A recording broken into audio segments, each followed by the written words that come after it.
Mesdames, messieurs, bonjour. Vous êtes donc maintenant en direct avec la page sport. Et sur ce plateau, j'ai des invités qui font un sport pas comme les autres, déjà pas très courant dans la région. Il s'agit du boomerang. Donc j'ai aujourd'hui Yves Cazé, c'est ça? Oui, oui. Frédéric Burjou. Ensuite, j'ai Benoît Vincent. Et ensuite, excusez-moi, mais j'en ai 4. J'ai Potion avec moi. Je vais commencer par Yves, qui est juste à côté de moi. Alors Yves, c'est une passion, le boomerang? Oui, au départ, c'est vrai que c'est une passion, c'est un sport de passionné. Et puis on le pratique de plus en plus en tournoi, quand on aime ça en fait. Ouais. Bon, alors, on nous annonce qu'il y a un tournoi international en salle, à la salle Liberté de Cambrai. Est-ce qu'on peut savoir quels sont les pays participants? Donc il y aura la France, bien sûr, des lanceurs hollandais et puis des Belges. Bon, alors, je crois que c'est un sport que Yves pratique depuis quelque temps. Quels sont les titres déjà acquis par rapport à ce sport?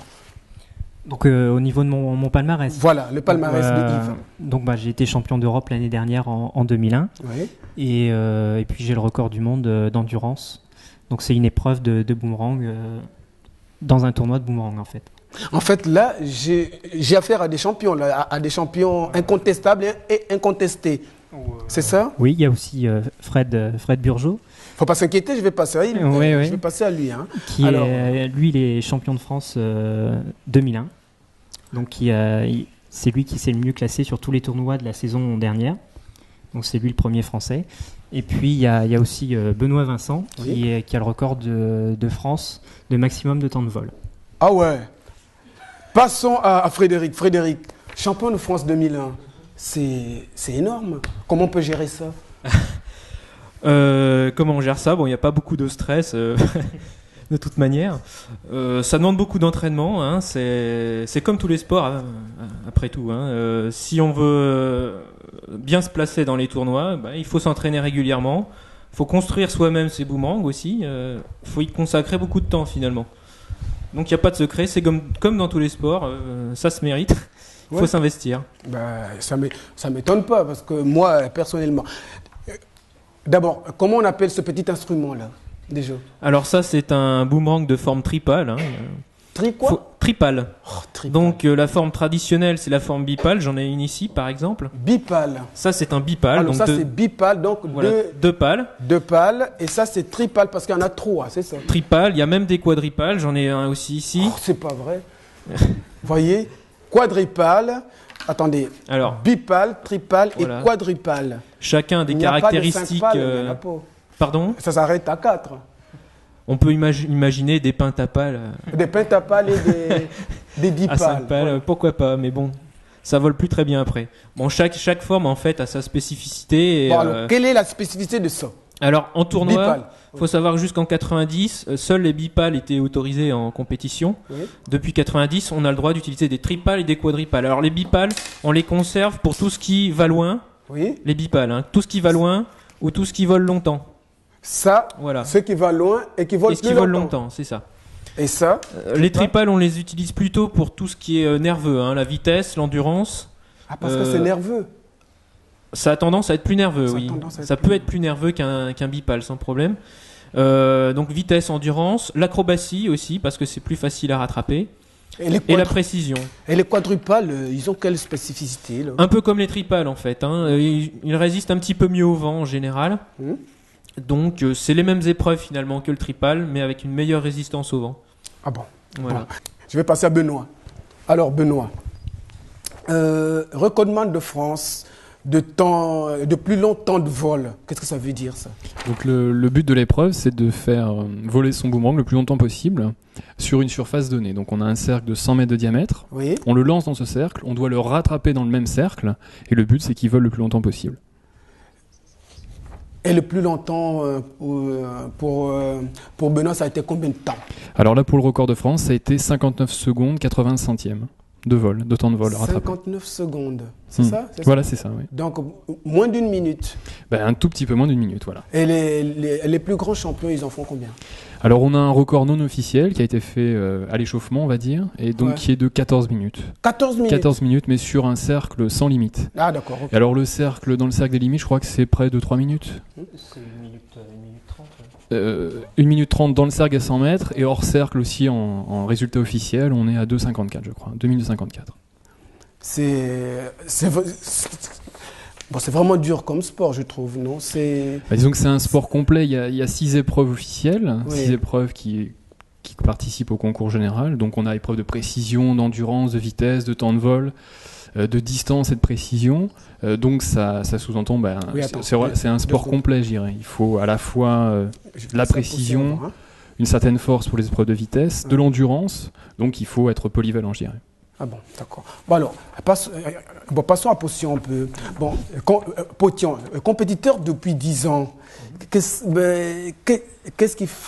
qui amène les gens à cette passion-là? Comment on peut y rester comme ça, là, 10 ans? Une fois que l'on tombe dedans, on a du mal à en sortir. Et pour ce qui est de l'aspect compétition, je fais de la compétition depuis 10 ans. Parce que d'une part j'aime bien ça, parce que c'est l'occasion d'y retrouver des amis. Donc outre l'aspect sportif, il y a aussi l'aspect humain, dirais-je. C'est l'occasion de revoir des amis avec qui on partage une passion commune, que l'on ne voit pas dans d'autres occasions. Et je dirais également que contrairement à d'autres sports, le boomerang, lors des tournois, tous les concurrents s'entraident. D'une part, nous nous jugeons entre nous. Ouais. Donc nous sommes tour à tour compétiteurs et juges. Et nous sommes les premiers à nous encourager les uns les autres. Mais ça demande quelle qualité pour faire ce genre de sport? De l'adresse, pas vraiment de la force, mais plutôt de l'endurance, de l'adresse, de la rapidité. La rapidité, parce que moi pour lancer ça, je n'ai pas besoin d'être rapide. Moi, je m'en fous, je lance. On peut aller s'entraîner ce jour ensemble. Quelqu'un comme Yves, par exemple, il a rattrapé son record d'endurance, c'était 80 rattrapages en 5 minutes. Non. Il n'a pas l'air comme ça, mais Yves... Bon, là, j'avoue que je ne pourrais pas. Hein. Bon, nous allons plutôt regarder quelques images que nous avons préparées pour illustrer un tout petit peu ce que vous faites.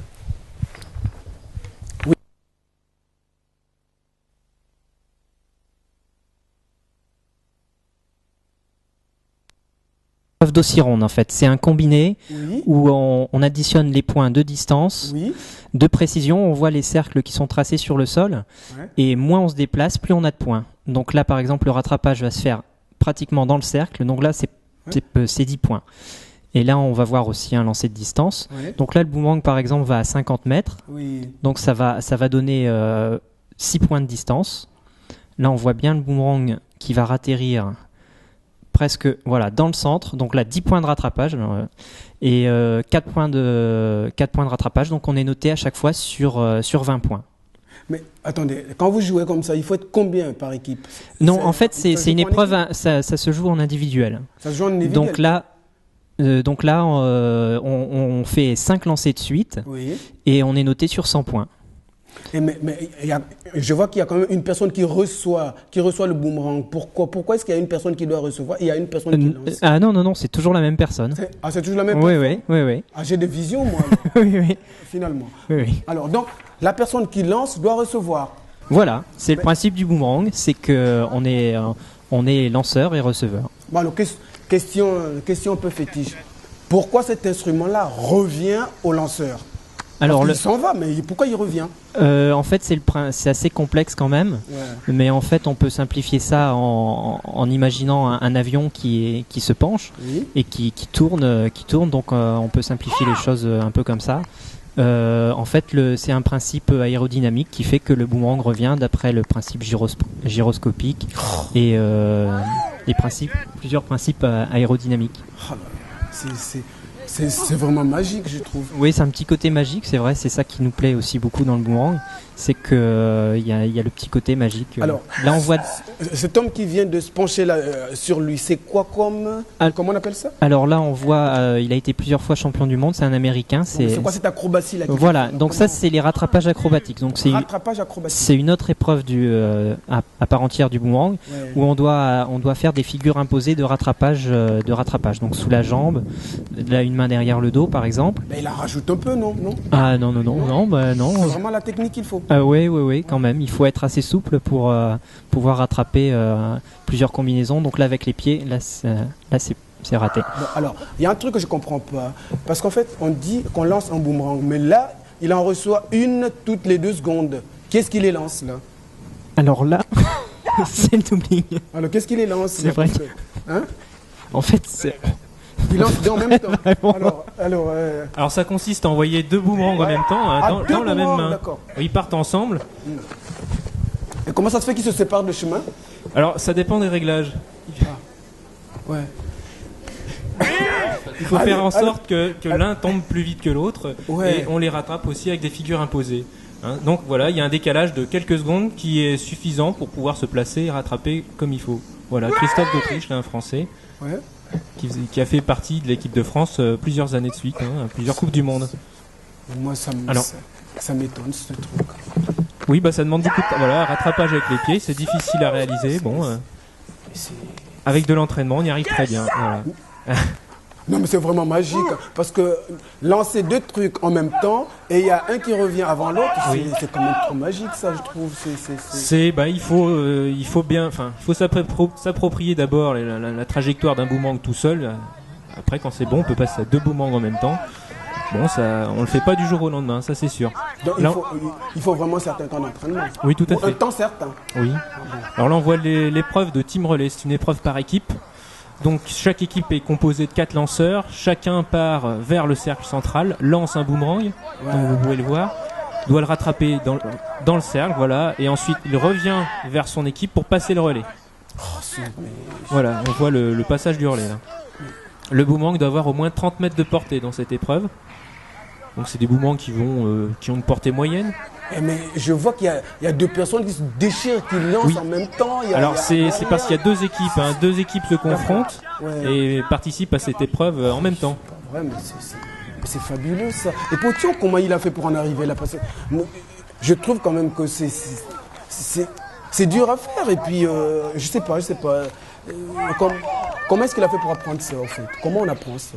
Petit à petit, comme l'a dit Fred, ça ne va pas du jour au lendemain, il faut beaucoup d'entraînement. Il y a 6 épreuves individuelles qui demandent chacune un gros investissement. C'est de la pratique. Bon, Frédéric, à quel âge on peut commencer ça? Alors il faut une certaine force, quand même un minimum de force, donc je dirais une dizaine d'années, c'est l'âge minimum pour commencer, 10-12 ans. Donc si je prends mon fils de 9 ans, il peut pas? Ça dépend, ça pourrait marcher, ça dépend de la force qu'il a. Il faut un minimum de force, un minimum de geste et... Bon alors là je vois que le truc il s'en va très très vite. Là c'est quoi ça? C'est la vitesse? C'est comment on appelle ça? Donc là on assiste à une preuve de vitesse. Ouais. Donc le but c'est de lancer dans le même cercle 5 fois de suite le boomerang le plus rapidement possible. Il y a une distance minimale à respecter, donc c'est 20 mètres. Et on chronomètre donc le temps qu'a demandé les 5 lancers. Bon, quel est le danger de cet appareil-là? Le danger, c'est toujours la vitesse, le même problème. On a des boomerangs qui peuvent arriver aux alentours de 80-90 km/h à la fin, s'ils ne sont pas trop freinés. Donc il faut faire attention que le boomerang arrive au niveau de la taille et pas au niveau du visage.